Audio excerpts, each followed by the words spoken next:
우리 구월교회가 67주년이 됐습니다. 사람으로 말하면 67세가 됐다는 것이죠. 이제는 어린아이도 아니고 청년도 아니고 말 그대로 67세면은 인생의 말 그대로 꽃입니다. 안 될 일도 없고 못하실 일도 없는 그러한 나이가 67세의 나이임을 알 수가 있고요. 그래서 우리 교회가 67세의 이 나이를 기점으로 해서 진짜 하나님을 위해서 기쁘게 영향력을 끼치는 교회, 초대교회 같은 그러한 교회, 성경에서 말하는 교회, 이러한 교회가 됐으면 참 좋겠다가는 그러한 말씀입니다. 67년 동안 우리 구월교회가 걸어오면서 연역을 보니까 3번의 교회 건축과 1번의 교육관 건축이 있었습니다. 1968년도 대지 109평에 건평 32평의 건물을 지면서 교회로 성장하게 되었고, 1986년 대지 220평의 건평 450평의 교회를 건축을 하게 되고, 2000년대 대지 75평에 40평의 교육관을 또 건축을 하게 되고, 이 건물이죠. 2014년도에 대지 400평을 이곳에 구입하여서 건평 1340평의 건물로 하나님 앞에 이렇게 봉헌한 그러한 교회가 우리 구월교회입니다. 67년의 역사를 보니까 여러분, 우리 구월교회는 피와 땀과 건축과 헌신의 역사가 들어있다고 하는 것을 말씀을 드립니다. 이것이 우리 구월교회의 자랑입니다. 또 하나 여러분 자랑은 있다. 2부 예배 우리 봉헌식을, 중형버스 봉헌식을 하게 되지만은, 여러분 우리 버스 한번 사자고 광고했는데 한 달도 안 돼서 175명과 3개의 기관이 동참하셔서 여러분 버스값을 한참 띄워놓고 남는 그러한 역사가 일어났어요. 9,040만 원이 헌금을 하셨고 또 작정까지 하셨습니다. 버스값은 약 한 7,300만 원에다가 등록세하고 그 다음에 보험을 들면 한 7,800 정도 들어가는데 9,040만 원이 나왔으면 모질란 것이 아니라 여러분 이렇게 쓰고도 남는 그러한 역사가 나타나게 되었고요. 금년도 여러분 우리가 교회에 얼마나 기적의 역사가 많이 있었습니까?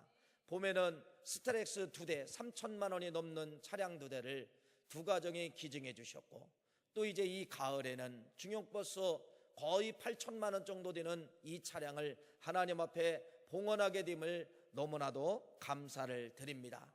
이것은 여러분 그냥 우연히 된 것이 아니라 우리 구월교회에 바로 무엇이냐면요, 기적으로 하나님이 역사하고 있다는 사실입니다. 이런 기적이 머무르지 아니하고 계속 이제는 출발점이 시작되었기 때문에 더 왕성한 기적의 열매가 맺어진다고 하는 것을 여러분 꿈으로 보시고 꿈으로 만져보시기를 간절히 바랍니다. 이제 오늘 주일을 끝나면은 귀경하시는 분들이 많이 있는데, 여러분 귀경하실 때 좋은 소식을 갖고 가는 거예요. 어떤 소식입니까? 교회에 대한 좋은 소식을 가지고 가는 겁니다. 우리 구월교회가 이렇게 꿈틀거리고 있다. 우리 구월교회에 이런 역사가 일어나고 있다. 우리 구월교회는 잘 되는 교회다. 여러분들이 가족들에게, 친척들에게 우리 구월교회를 자랑하는 것입니다. 또 여러분 인근 동네, 인근 주위의 사람들, 믿는 사람이든 안 믿는 사람들은 구월교회는 멋진 교회입니다. 구월교회는 잘 됩니다. 이런 여러분 소문을 내면은요, 우리 입에서 소문을 내면은 뭐가 되느냐? 소문 내는 만큼 교회가 성장이 되고 교회가 좋은 역사들이 많이 일어나게 되는 것을 볼 수가 있잖아요. 유사히 여러분 주위에서 많은 성도들이 있지만은 그들의 입에서 교회 자랑을 들어보지 못합니다.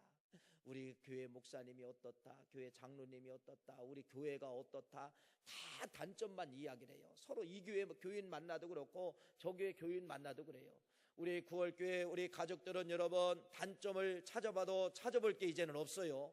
이제는 우리는 뭐밖에 없느냐? 자랑할 것밖에 없습니다. 여러분 친척들에게 자랑하십시오. 여러분들이 알고 있는 다른 교인들에게도 자랑하십시오. 이 자랑할 때 교회가 성장하는 거예요. 교회가 여러분 단점을 지적하기 시작하면 모든 성장이 가로막히게 되는 것을 볼 수가 있습니다. 그러면서 67주년을 맞이하면서 이제 우리 구월교회가 어떤 교회가 되어야 되는가, 오늘 비전과 꿈을 좀 나누고 싶습니다. 진짜 여러분 성경에서 말씀하는 교회다운 교회가 됐으면 좋겠다, 이렇게 생각하면서 오늘 본문 말씀을 여러분들에게 소개를 이제 하는 것입니다. 예수님 시대에, 여러분 반드시 예수님 시대에 하나님의 저 성전을 여러분들이 알아야 교회다운 교회로 만들어 갈 수 있다는 것을 여러분 기억하시기를 간절히 바랍니다. 예수님께서 12살 때예요. 12살 때 초등학교, 오늘날로 말하면 초등학교 다닐 때 예루살렘 성전을 가보셨어요. 이야, 예루살렘 성전을 가보니까 얼마나 아름다운지요. 그래서 예수님이 뭐라고 표현하셨느냐, 이야, 이 집은 하나님의 집이다 라고 누가복음 2장 49절 말씀에 예수님께서 그 성전을 보시고 너무너무 좋으셔서 이 집이 하나님의 집이다 이렇게 표현한 것이 여러분 마태복음 24장 말씀에 기록하고 있음을 우리에게 잘 누가복음 2장 49절 말씀에 기록하고 있음을 잘 말씀해 주고 있습니다. 자, 그런데 문제는 바로 뭐냐면은 예수님께서 장성한 자가 되어서 다시 그 성전에 가보니까 12살 때 가보았던 그 성전의 모습이 예수님께서 30이 넘으셔서 가봤을 때 그 성전은 완전히 달라졌다는 것입니다.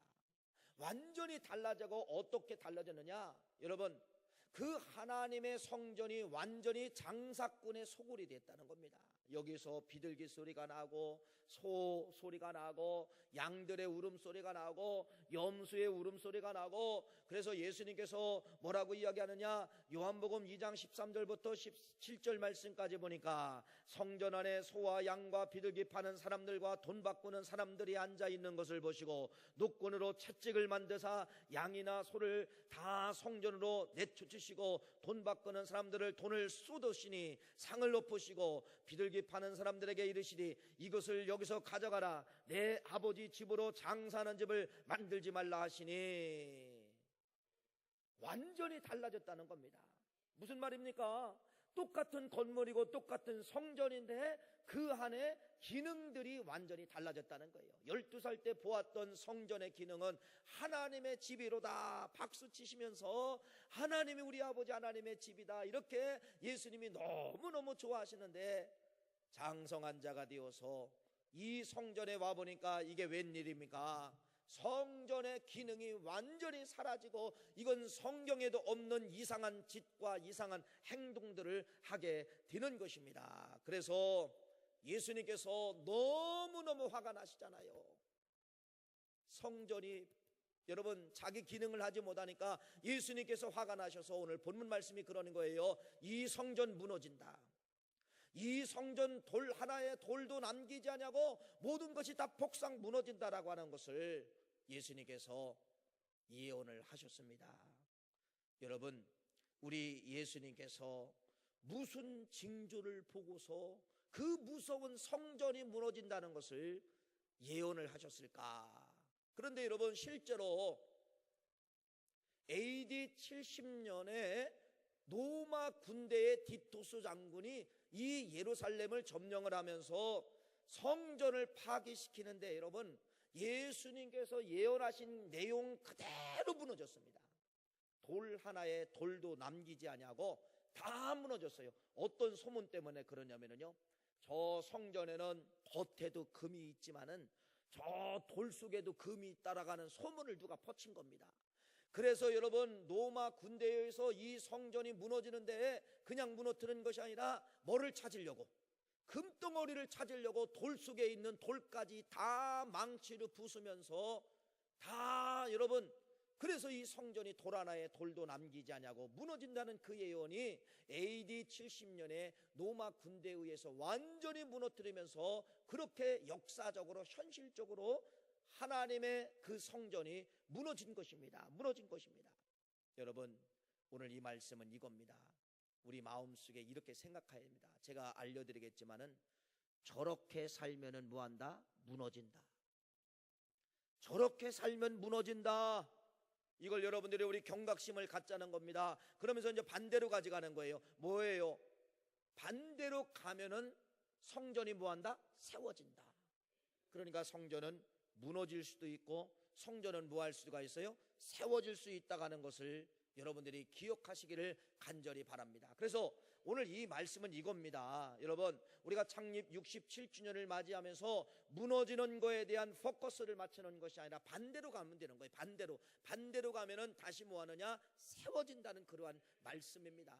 도대체 예수님의 눈에 무엇이 들어와가지고 예수님을 저렇게 노엽게 하심으로 말미암아 예수님의 입에서 그 진노의 메시지가 나오게 만들었는가를 여러분 찾아봅시다. 신약성경 마태, 마가, 누가, 요한 사복음서가 있습니다. 사복음서 중에서 동시대에 쓰여진 것이 아니에요. 제일 먼저 쓰여진 것이 어떤 성경이냐면은 마가복음입니다. 마가복음. 그래서 뭐 마태나 누가나 요한이나 이미 마가복음서가 쓰여진 그 내용들을 알고서 여러분 복음서 내용이 그래서 비슷하게 거의 이제 쓰여지게 된 것입니다. 그래서 마가복음을 가리켜서 뭐라고 이야기하냐? 원마가복음, 가장 먼저 쓰여진 복음서다, 그렇게 말씀을 하고 있는데, 여러분 마가복음에도 이 내용이 나오고 있습니다. 한번 여러분 화면에 나타날 겁니다. 마가복음 13장 1절 2절 말씀 똑같은 거예요. 아까 마태복음 말씀하고 똑같은 거예요. 한번 읽어봅시다. 시작. 예수께서 성전에 나가실 때에 제자 중 하나가 이르되 선생님이여 보소서, 이 돌들이 어떠하며 이 건물들이 어떠하나이까? 예수께서 이르시되 네가 이 큰 건물을 보느냐? 돌 하나도 돌 위에 남지 않고 다 무너뜨리리라 하시니라. 뭐가 무너진다는 거예요? 성전이 무너진다는 것을 예언하신 겁니다. 그러면 여러분 지금 이 마가복음 13장 1절 2절에 성전이 무너진다고 예언을 했는데 도대체 예수님은 뭐를 보고서 무너진다고 예언을 했느냐? 그 앞에 뭔가의 사건이 있겠다는 겁니다. 도대체 어떤 사건을 보고 예수님이 충격을 받았냐 이거예요.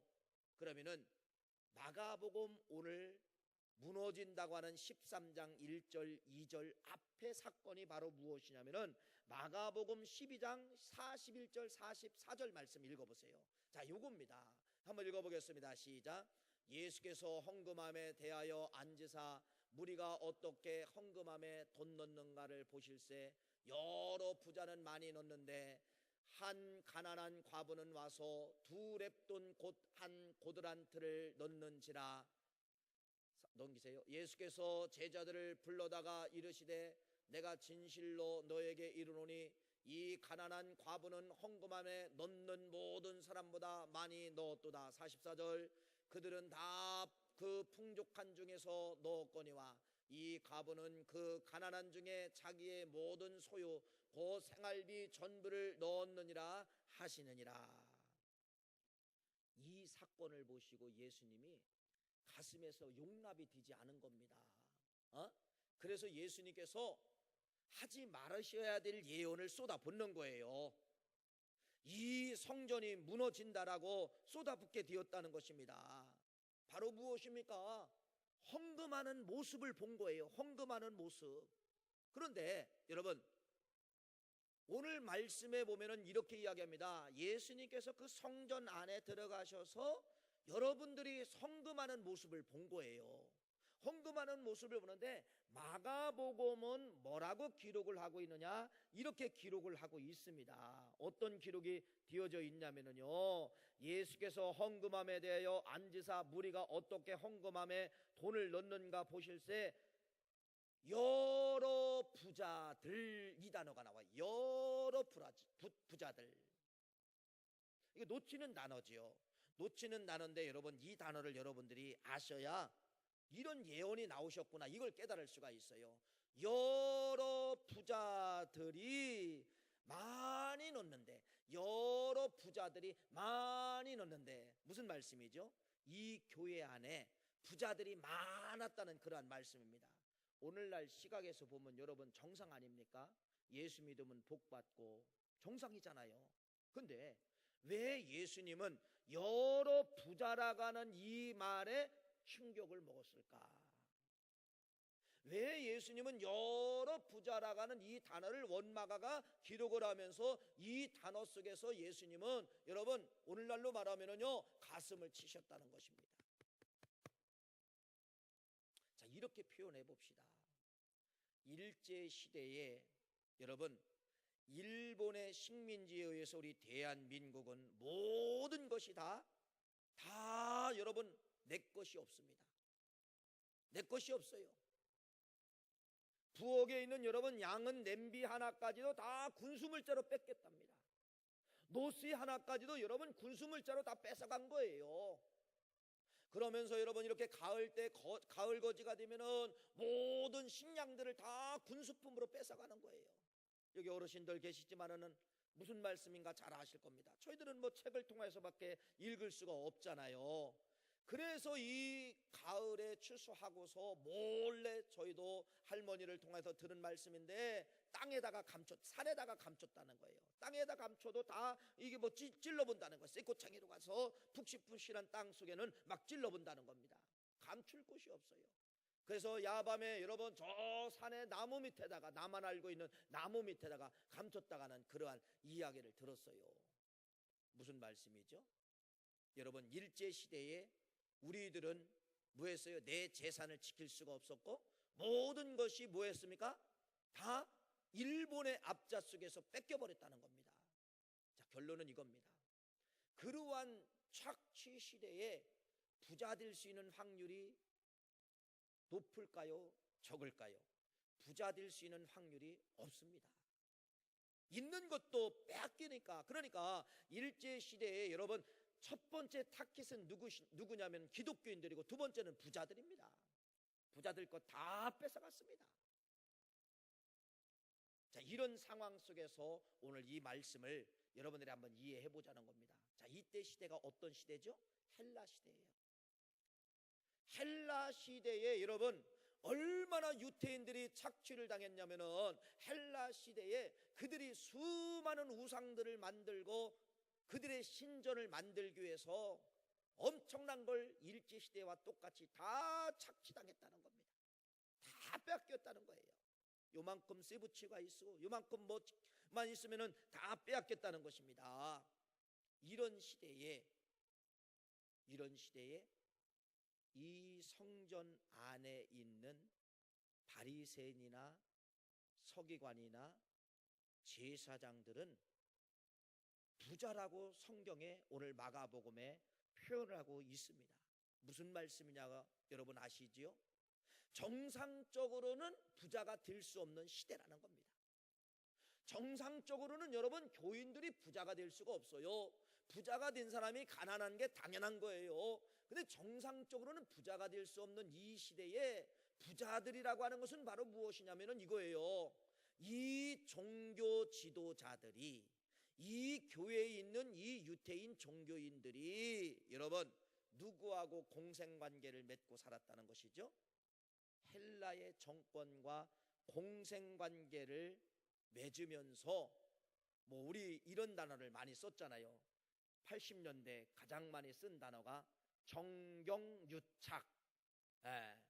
정치와 정부와 합작이 되어서 뭐를 이뤄낸 것입니까?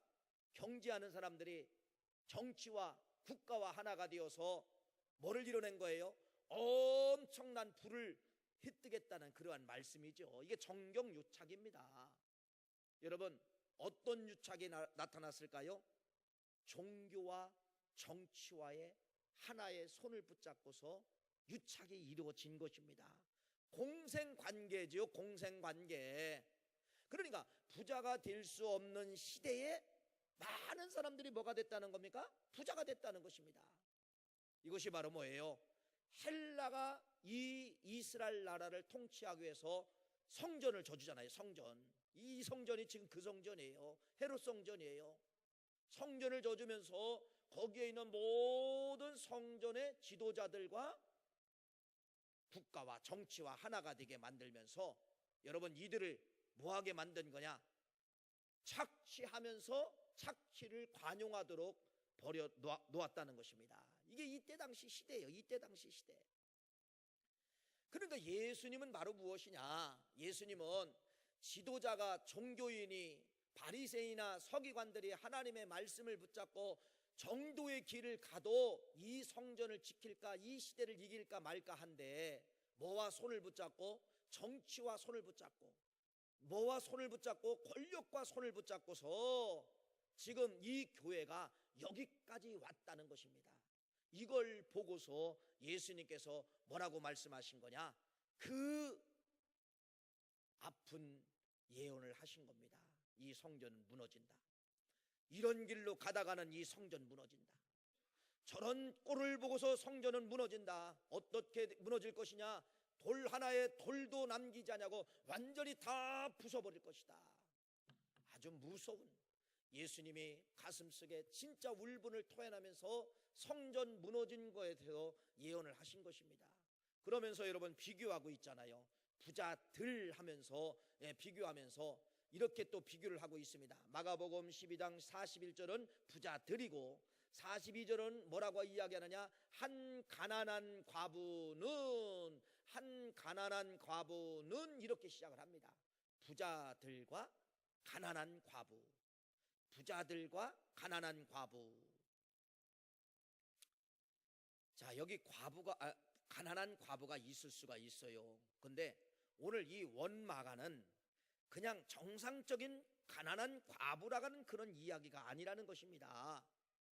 뭔가는 비교하기 위해서, 한 부자와 비교하기 위해서 가난한 과부를 거기다 집어넣은 거예요. 한 가난한 과부, 부자들, 한 가난한 과부. 무슨 말씀이 이겁니다. 성경의 이 시대에 기둥과 같은 말씀이, 율법이 완전히 무너진 시대라는 것을 말씀을 하고 있어요. 자, 왜 그러냐? 이것 때문에 그렇습니다. 자, 신명기 26장 12절 말씀 화면에 나옵니다. 한번 같이 보겠습니다. 자, 읽겠습니다. 시작. 셋째 해 곧 11조를 드리는 해는 네 모든 소산의 11조 내기를 마친 후에 그것을 레위인과 객과 고아와 과부에게 주어 네 성읍 안에 먹고 배부르게 하라. 11조의 법칙이 있는데 이 11조는 분배의 법칙입니다. 11조는 첫째는 제사장과 레위인들이 먹고, 두 번째는 이 11조는 여러분 어디에 사용하도록 만들었냐? 고아와 과부와 가난한 자들에게 그 11조를 돌려줘야 된다. 이렇게 이게 말씀이에요. 신명기 말씀이에요. 신명기 말씀. 자, 다시 말씀을 드립니다. 마가복음은 왜 부자라가는 단어와 가난한이라는 단어를 거기다 집어넣었을까? 여러분, 이것을 지금 여러분 말씀을 드리는 것입니다. 무슨 말씀입니까? 이때 당시 종교인들, 이때 당시 제사장이나 바리새인이나 서기관이나 모든 이 종교인들이 과부에게로 가난한 사람에게로 갈 11조를 뭐 했다는 겁니까? 착취했다는 겁니다. 이걸 여러분 비교하고 있는 거예요. 그러니까 이때 당시에 성전 안에 들어있는 종교인들은 여러분 하나님의 말씀의 기둥, 모세 율법의 기둥을 완전히 무너뜨리고 말씀이 없는 신앙인들, 이걸 이야기하는 거예요. 하나님의 말씀이 없는 신앙인들이 어떻게 타락하는가, 하나님의 말씀이 없는 종교인들이 어떻게 타락하는가, 이것을 여러분 리얼하게 설명하고 있다는 것입니다.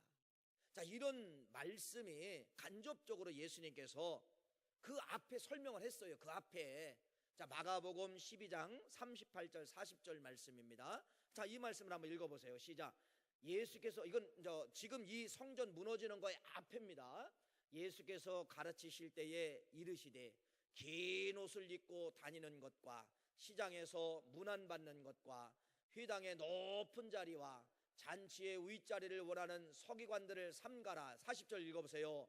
그들은 과부의 가산을 삼키며 외식의 길에 기도하는 자다. 이게 무슨 말이에요? 이거예요. 서기관들이, 뭐 바리새인이나 서기관들 같은 단어입니다.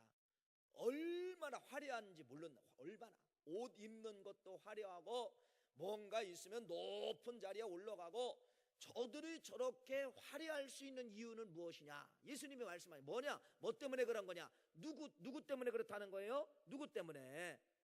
과부들의 가산을 삼키며 외식하신 거다. 외식한 거다. 그때 당시 고아나 과부에게로 갈 그러한 모든 것을 뭐 했다는 겁니까?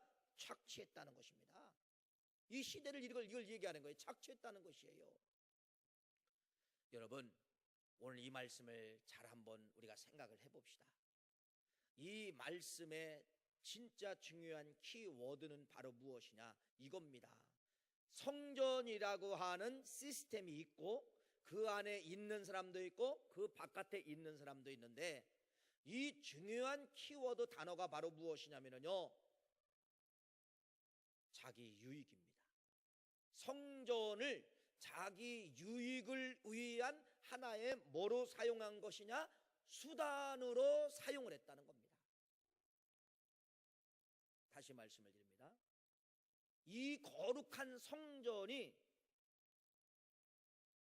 내 유익을 갖기 위한 수단과 방법으로 성전을 이용했다는 그러한 말씀이죠. 성전을 이용해서 최고의 자리에 올라갔고, 성전을 이용해서 최고의 부자가 되었고, 성전을 이용해서 최고의 박수받는 자리까지 이때 당시 종교인들이 올라갔다는 것입니다. 성전을 통하여서 자기들의 모든 유익들을 다 채웠다는 겁니다. 정치도 채우고, 물질도 채우고, 권세도 채우고, 모든 걸 다 채웠다는 것이에요. 다 채웠다는 것이에요. 예수님의 눈이 이걸 본 거예요. 예수님의 눈이 이걸 본 거예요. 여러분, 성전이 뭐예요? 여기 성전은 생명입니다. 죽어야 될 사람이 살고, 곁길로 가던 사람이 성전에 와서 바른 생각을 갖고, 도둑질하던 사람이 성전에 와서 말씀의 은혜를 받고 내가 모든 것을 탕감하리라, 내 삶은 이제는 이런 삶을 살지 않겠다, 이렇게 돌아서고 변화를 만드는 것이 성전이요 생명이라는 사실입니다. 그런데 예수님이 보신 이 성전은 반대가 된 거예요. 반대. 성전 때문에 저 사람들이 지금 뭐하는 거예요? 죽음의 길로 가는 거예요. 성전 때문에 지금 저들이 뭐하는 거예요? 착취하는 거예요. 성전 때문에 지금 저들이 뭐하는 거예요? 배부른 거예요. 여러분, 이 성전 있어도 돼요? 없어도 돼요? 예수님 입장에 생각해 보세요. 성전 때문에 쟤들이 망한다는 거야. 성전 때문에 지금 저렇게 타락했다는 거예요. 성전이 없었다고 하면은, 예를 들어 성막이나 돌성전 시대라고 하면은 저 제사장이 바리새인이 저렇게 타락하지 않았을 거라는 겁니다. 그런데 성전 때문에 타락하고, 성전 때문에 배부르고, 성전 때문에 저들이 어깨에 힘이 들어가고, 성전 때문에 고아와 과부를 돌보지 아니하고, 성전 때문에 하나님의 말씀을 저버리고, 이거예요. 여러분, 그러면 예수님께서 이 성전이 있어야 돼요? 없어야 돼요? 차라리 그래서 이 성전이 없는 것이 너를 살리는 거다. 없어야 된다. 성전이 생명인데 성전이 생명을 파괴하기 때문에 이 성전은 없어져야 된다. 무너져야 된다. 무너지는데 예수님의 심정을 거기 써는 겁니다. 그냥 무너진다고 이야기하지 않고 어떻게 무너지는 거예요? 완전히 가루가 되어서 무너진다. 그 말씀, 완전히 가루가 되어서 무너진다는 겁니다.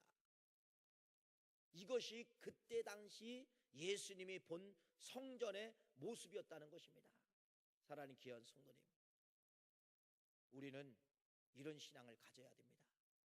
내가 교회를 이용할 거냐, 이용당할 거냐입니다. 무지 중요한 단어예요. 같은 단어지만은 단어 하나가 완전히 반대로 만드는 거예요. 이용할 거냐, 이용당할 거냐. 구원의 은혜를 망각하면 이용합니다. 구원의 은혜를 생각하면 내가 이용을 당한다는 그러한 말씀이에요. 여러분, 오늘날 한국교회로 돌아와 봅시다.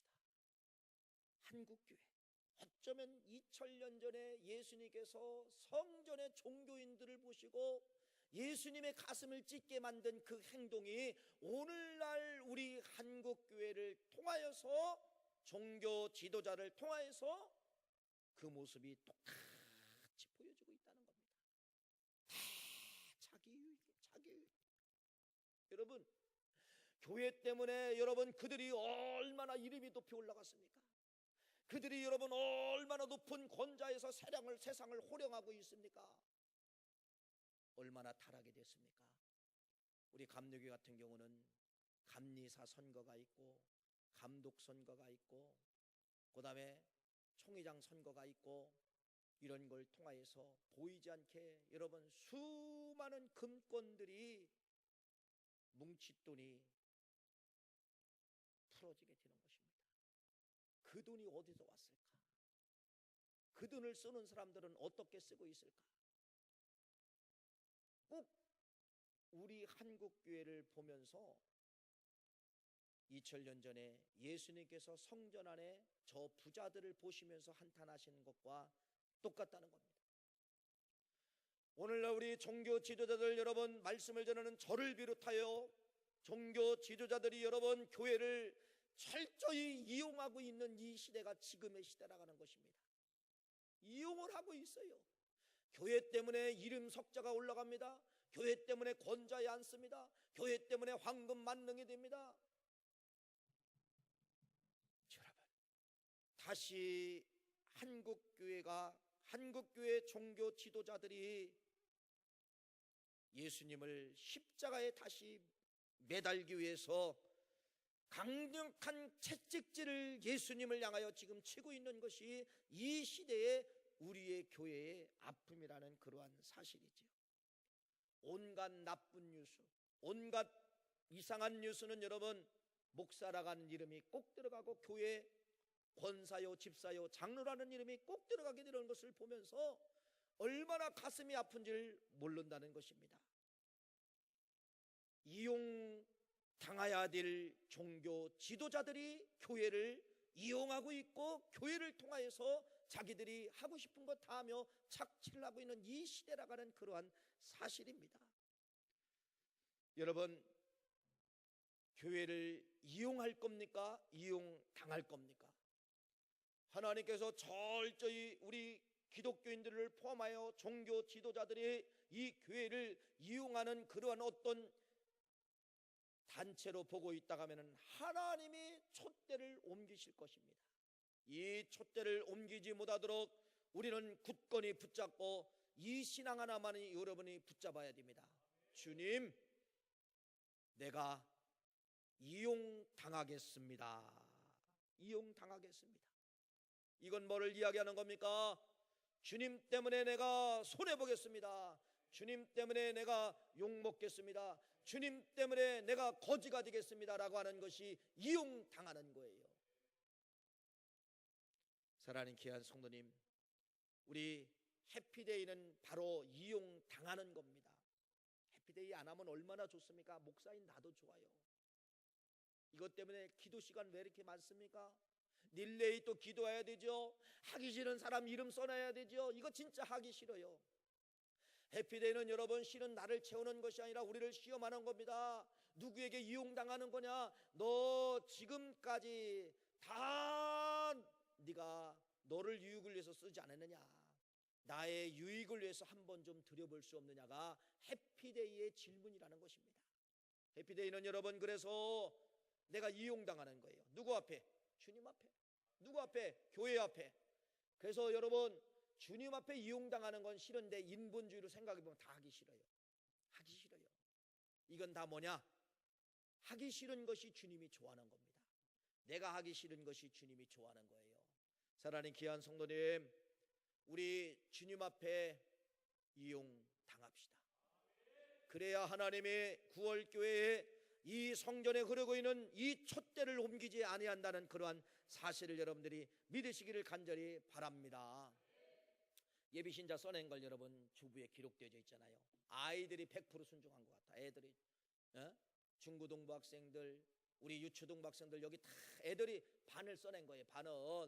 우리 어른들 뭐 하시는 겁니까? 애들은 여러분 한마디 말씀에 순종을 하는데 우리 어른들 뭐 하는 거냐 이거예요. 이용당합시다. 해피데이는 나를 기쁘게 하는 게 아니에요.